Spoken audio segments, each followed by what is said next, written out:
26장 12절에서 22절까지 조금 긴 절이지만 한 목소리로 같이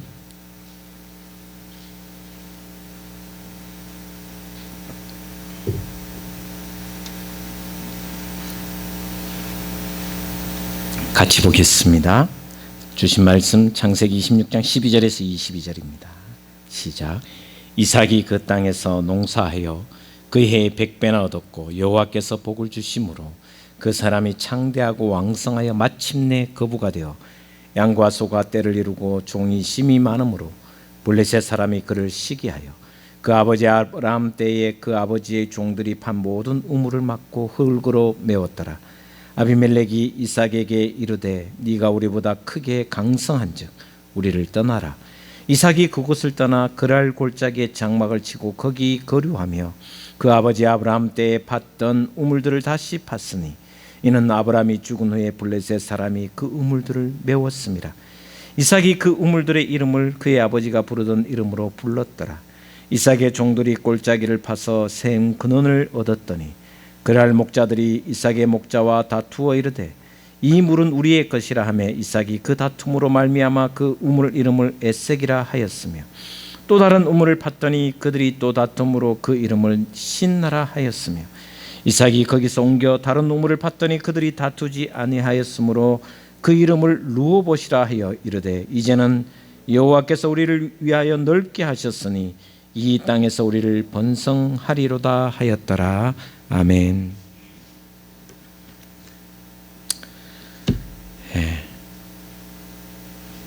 2월, 3월 또 4월 초까지 예배를 못 드렸는데 그때보다 제가 더 좀 눈물이 날 것 같고 또 힘든 것 같다 이런 생각이 듭니다. 이제 다른 교회하고는 저희들이 조금 상황이 달라서 예배를 회복하는 것이 참 어렵고 힘든다라는 것을 이제 목회자인 제가 느끼고 있었습니다. 8월부터는 이제 어느 정도 궤도에 올라왔고 한 70% 이상 이제 출석을 해 가는 중에 또다시 이런 일이 벌어지니 예배 회복하는 것이 다른 일반 비장애인 교회와는 많이 다르다라는 생각을 해보고 여러분의 기도가 절실한 때가 아닌가, 또 빨리 우리 장로님 기도하신 것처럼 감당할 만한 시험 또 피할 길을 여시사 회복의 길을 열어주시사 기도해야 되지 않을까라는 생각을 또 계속합니다. 창세기를 읽다가 보면 아브라함 이야기가 가장 많이 나옵니다. 아브라함 이야기는 무려 14장이나 지면 할애를 합니다. 그리고 또 우리가 잘 아는 야곱의 이야기, 또 요셉의 이야기도 12장이나 나옵니다. 그래서 믿음의 조상들, 믿음의 선진들의 아브라함, 요셉, 야곱까지 세 사람은 많은 지면을 할애해서 구구절절한 기복적인 이야기, 또 때로는 고난의 이야기들을 펼쳐가면서 신앙의 성장을 기록하고 있습니다. 그러나 다른 족장에 비해서 존재감이 성경 전체로 보면 딸랑 한 장이 나옵니다. 이삭은 성경 전체에서 물론 이름이 몇 군데 나오기는 하지만 이삭의 삶의 신앙의 기록은 딱 한 장이 기록이 되어 있습니다. 그만큼 평범했다라는 것입니다. 아브라함이나 야곱이나 요셉에 비해 우여곡절을 겪지 않았다, 세상의 풍파를 겪지 않았다라고 생각해 보면 그는 굉장히 평범한 삶을 살았습니다. 그런데 놀라운 것은 이 평범함이 진리가 있다라는 거예요. 어떻게 보면 가장 평범한 것이 가장 진리다, 그런 생각을 하고, 비록 이삭이 기복이 없었지만, 우여곡절이 없었지만 이삭의 신앙은 너무 아름답고 은혜로운 신앙의 삶이다라는 생각을 하게 됩니다. 저는 오늘 이삭의 이야기를 세 시대, 그러니까 이삭의 인생의 세 시기를 구분해서 말씀을 좀 살펴보기로 합니다. 먼저 우리가 잘 아는 창세기 22장에 나오는 아브라함이 모리아산에서 이삭을 바치는 내용을 우리는 이삭의 어린 시절, 유아 시절을 청소년기라고 할 수 있죠. 이 청소년기 시절을 우리는 살펴볼 수 있습니다. 아브라함이 75세에 하란 땅을 떠나서 100세에 낳은 아들이 이삭입니다. 하나님의 약속으로 100세에 낳은 아들입니다. 그런데 100세에 낳은 아들이 15세쯤 되었을 때, 다시 말하면 아브라함도 115세가 될 그때쯤에 하나님이 지정한 곳, 어떻게 보면 하나님이 이룰 수 있는가 싶을 정도로 잔인한 명령을 내리십니다. 자식을 번제로 드리라. 사람의 생명을 죽여서 하나님께 번제로 드리라는 것입니다. 그런데 놀라운 것은 당사자인 아브라함은 저항이나 불평이나 아무것도 원망도 하지 않고 하나님이 주신 약속이고 하나님이 주신 선물인데도 불구하고 하나님 주신 은혜인데도 불구하고 불평하지 않고 순종하는 모습을 봅니다. 어떻게 보면 자기 생명보다 더 소중한 무려 25년, 아니 결혼하고는 더 오래됐겠지만 25년 만에, 하나님을 믿고 난 뒤에 25년 만에 낳은 아들인데 그 아들을 데리고 서슴없이 새벽 일찍 나귀에 나무를 싣고 종들을 데리고 모리아산으로 올라갑니다. 모리아산 밑에서 나귀와 종들은 그대로 두고 아브라함은 이삭에게 나무를 지우고 칼과 불은 자기가 들고 모리아산으로 올라갑니다. 한참 올라가다가 중턱에서 아들 이삭이 묻습니다. 아버지, 칼과 불과 나무는 다 준비되어 있는데 번제 드릴 제물은 어디에 있습니까? 라고 묻습니다.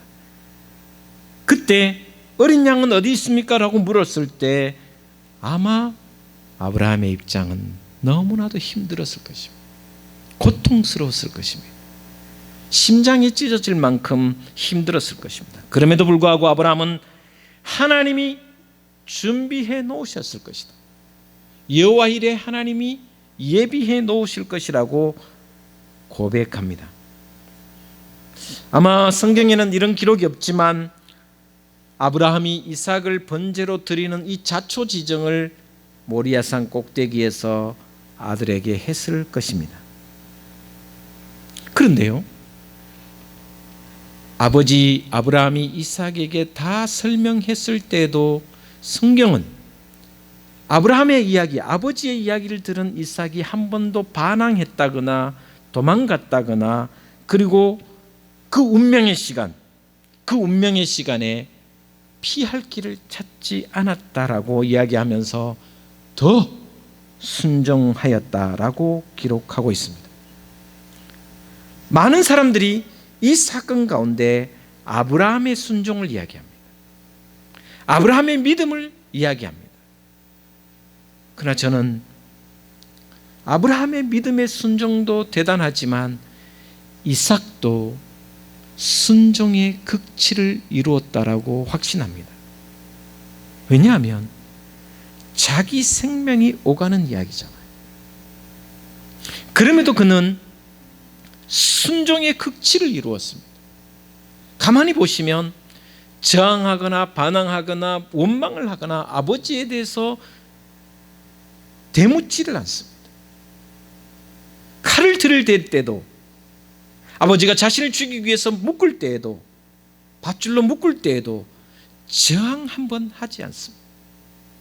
저는 창세기의 4명의 족장들, 아브라함, 이삭, 야곱 그리고 요셉까지 이 4명의 족장들 가운데 어떤 면에서는 예수 그리스도를 가장 확실히 닮은 사람은 바로 이 이삭이라고 생각합니다. 예수님은 십자가를 지고 골고다 언덕으로 올라가실 때, 또 붙잡혀 가실 때, 못 박힐 때 저항하지 않았습니다. 하나님의 말씀에 순종하였다라고 성경은 기록하고 있습니다. 어떤 의미에서는 예수님을 닮은 사람은 바로 이삭이었습니다. 우리가 잘 아는 이 모리아산이 바로 여러분이 알고 있는 예루살렘 성전입니다. 그리고 이 예루살렘 성전이 있는 모리아산 바로 옆에 골고다 언덕, 예수 그리스도의 십자가의 골고다 언덕이 바로 옆에 있습니다. 이 모리아산은 이스라엘에게 상징적일 뿐만 아니라 오늘 우리에게도 굉장한 상징적인 것입니다. 어린 시절, 청소년 시절 이삭은 순종의 사람이었다라는 것입니다. 두 번째로 생각해 볼 수 있는 것이 장년기입니다. 이삭의 장년기는 창세기 24장에 잠깐 나옵니다. 이삭이 저물 때에 들에 나가 묵상하다가 눈을 들어보매 낙타들이 오는지라는 말씀이 창세기 24장 64절에 나와주고 있습니다. 아버지 아브라함이 종에게 하란 땅 밧단 아람으로 가서 아들의 배필을 구해오라고 합니다. 아들의 배필을 데려오라고 합니다. 그런데 이삭은 언제나 해질녘에 그 들녘에 그 광야에서 기도하는 사람으로 있었다라고 성경은 기록하고 있습니다. 조용한 시간에 늘 묵상하며 살았다라는 것이 이삭의 신앙의 모습입니다. 아마 이때 기도한 내용은 결혼에 대한 것이겠죠.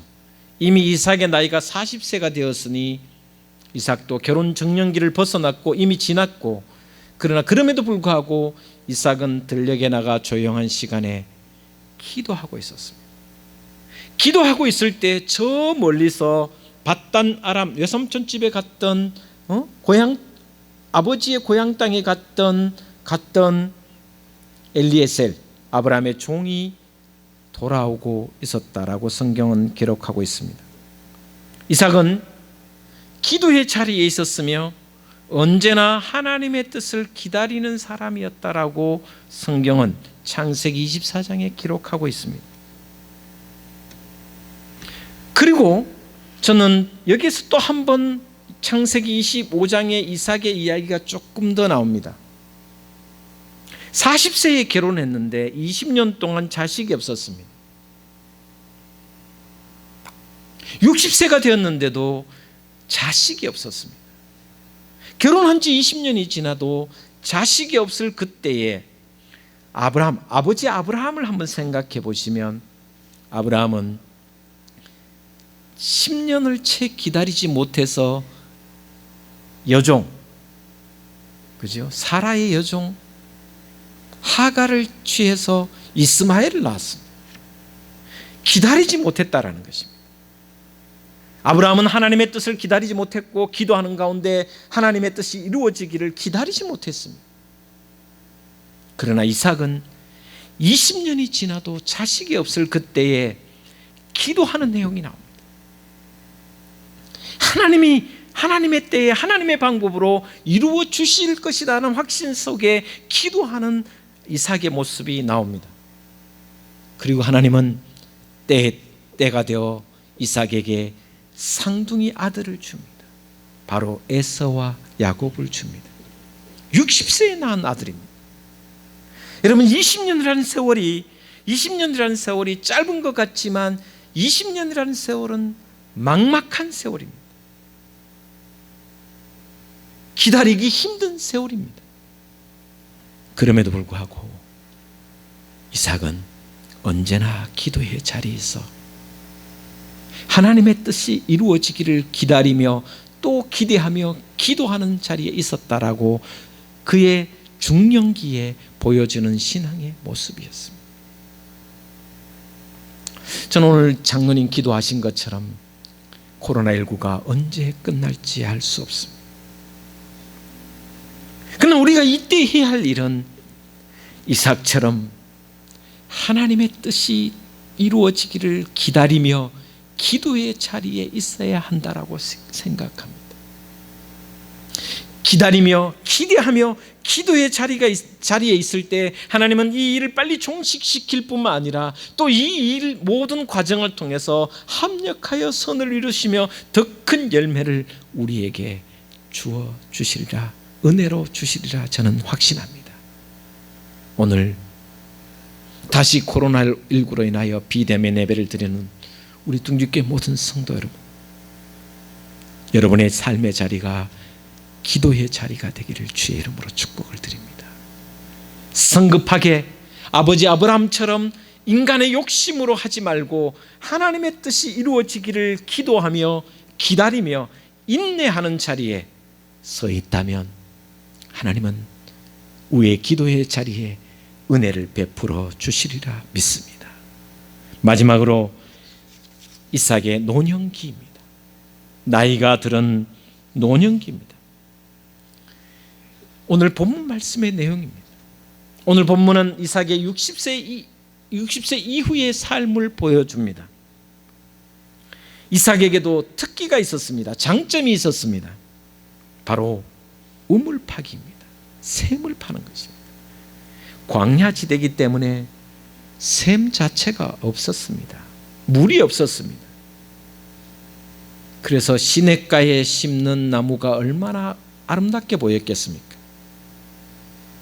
광야는 물이 없었습니다. 비가 가장 많이, 이스라엘 땅 중에 비가 가장 많이 오는 땅이 이스라엘 평야지인데 거기가 바로 갈릴리를 중심으로 한 윗지방입니다. 거기에 1년에 오는 비가 500mm 정도 옵니다. 많게는 600mm도 온다고 합니다.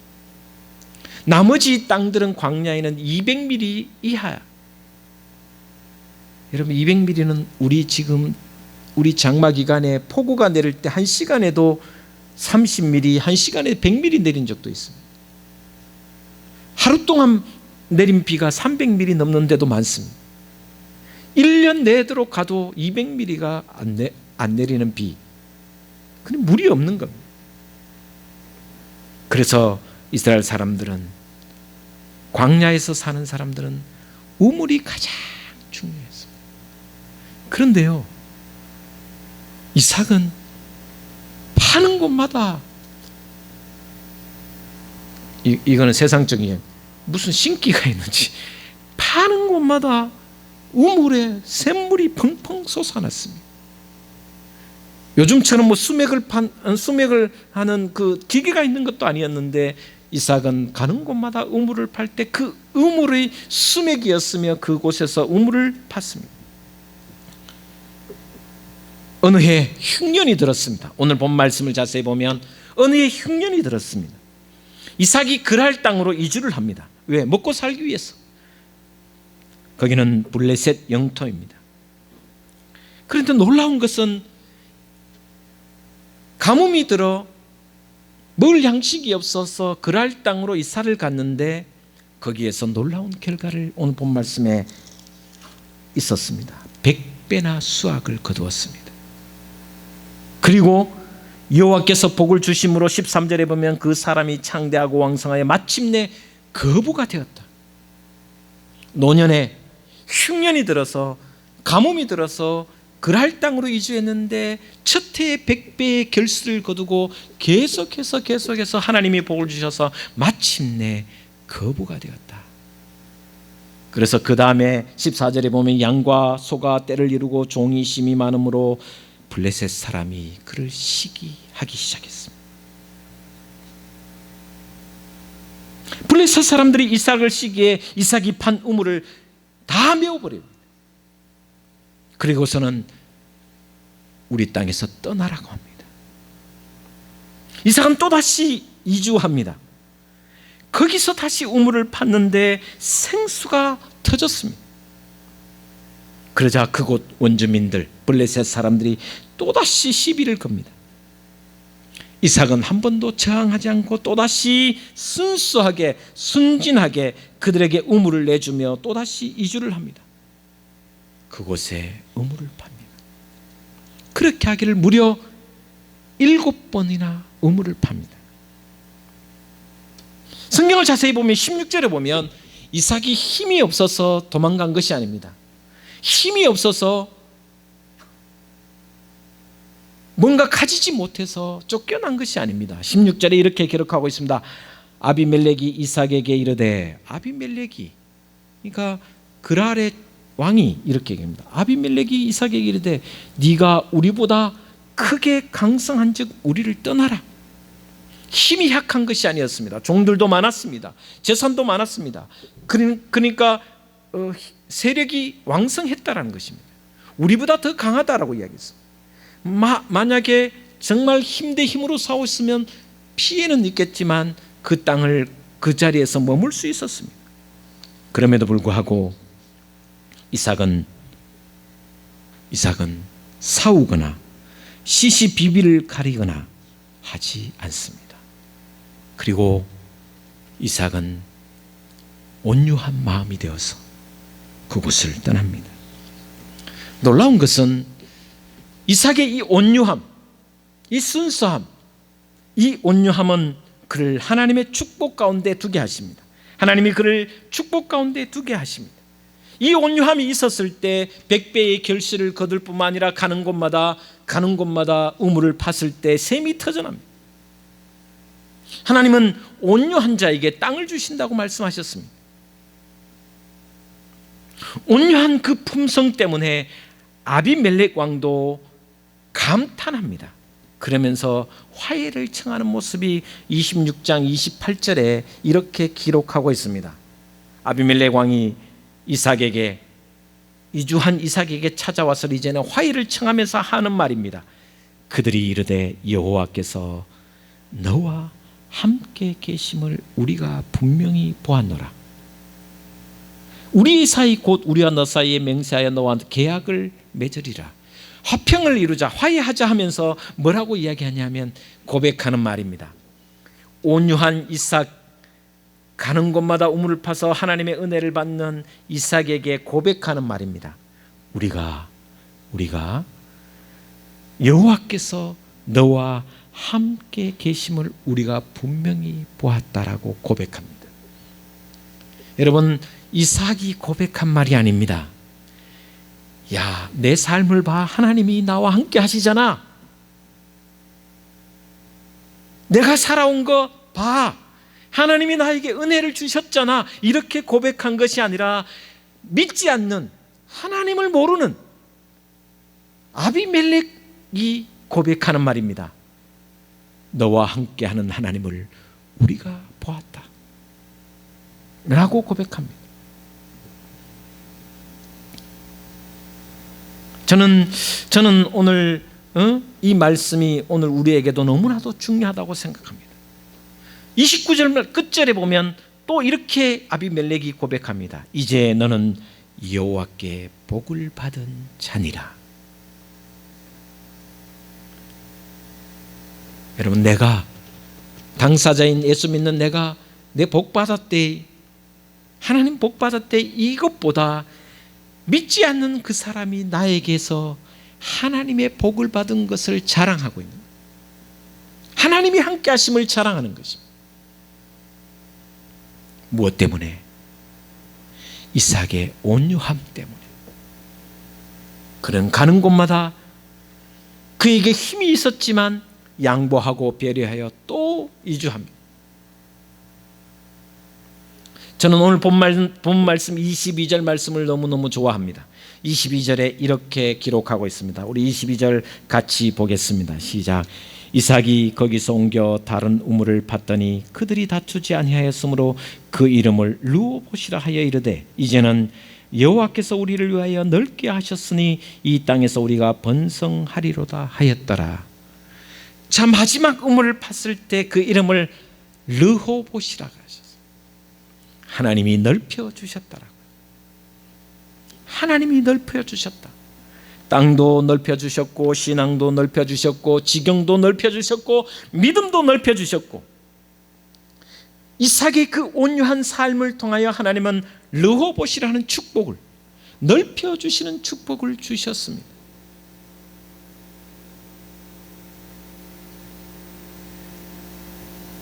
또 한 주간 코로나19 가운데 코로나19가 와서 사람들을 위축시키고 마음이 작아지고 쫀쫀해지고 뭔가 신앙의 삶도 좀 위축된 삶.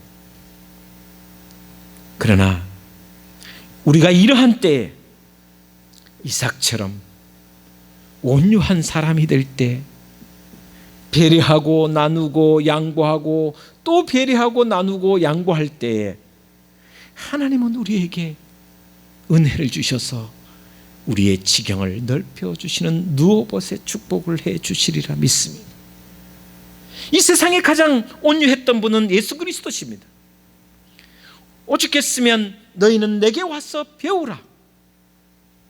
겸손과 온유를 배우라고 하셨습니다. 온유한 마음으로 주님은 십자가를 지셨습니다. 그 온유한 십자가의 능력이 온 세상 지경을 넓히는, 세상에서 땅끝까지 이르러 주님의 지경을 넓히는 은혜를 받으셨습니다. 은혜를 입히셨습니다. 주님의 겸손함, 주님의 온유함이 땅끝까지 이르러 지경을 넓히는, 복음의 지경을 넓힐 뿐만 아니라 모든 것을 넓혀갔습니다. 지금도 땅끝까지 번성해 가고 있습니다. 이삭도 온유하고 평화를 사랑했기에 넓은 땅 누워봇을 차지하고 강성하여 180세까지 살았습니다.